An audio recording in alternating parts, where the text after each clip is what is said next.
Hello, it's Hugh, the author of Wool. Just wanted to put another little short video together about writing, the process. I get a lot of questions about character creation because people who've read and enjoyed Wool and some of my other books say they really like how alive these characters feel in a very short period of time, that they feel like they have distinct personalities, they get to know them, they care about them very quickly.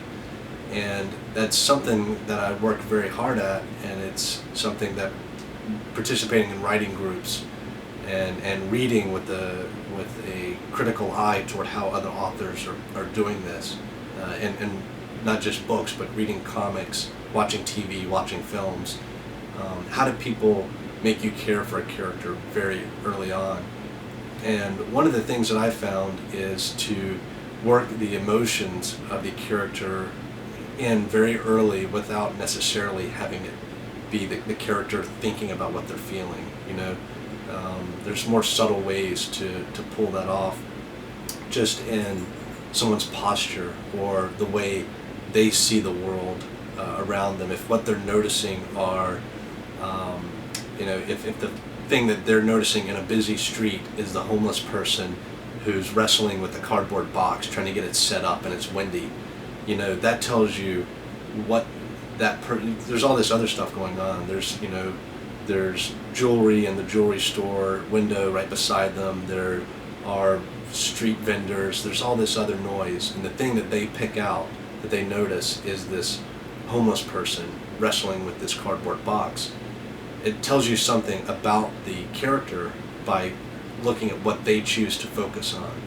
And in the beginning of Wool, the main character, who's feeling run down and at the end of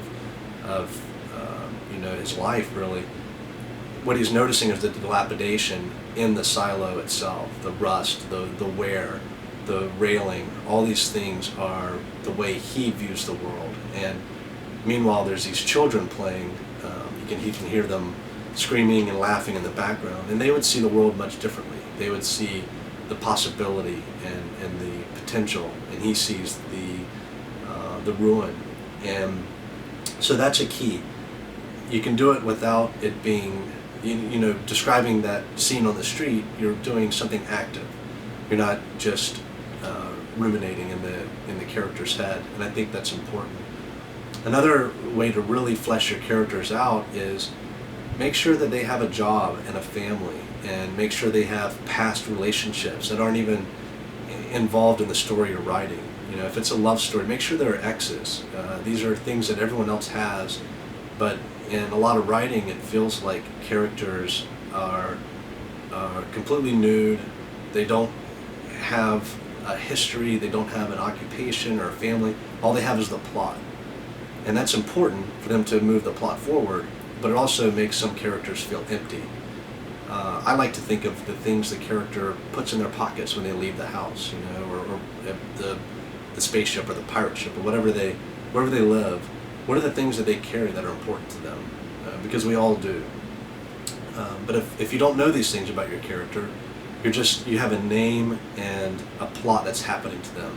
And you need to have more than that. You need to have a real person who's experiencing these things.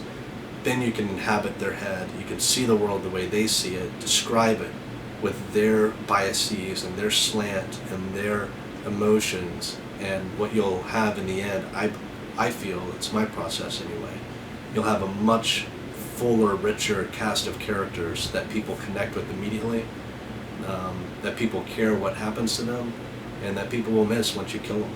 So I hope it works for you. Give it a try, write some short stories, try to create some characters, and do it through their emotions without just simply telling the reader how they feel. And I hope that helps. Thanks. I'm Hugh, author of Wool. Take care.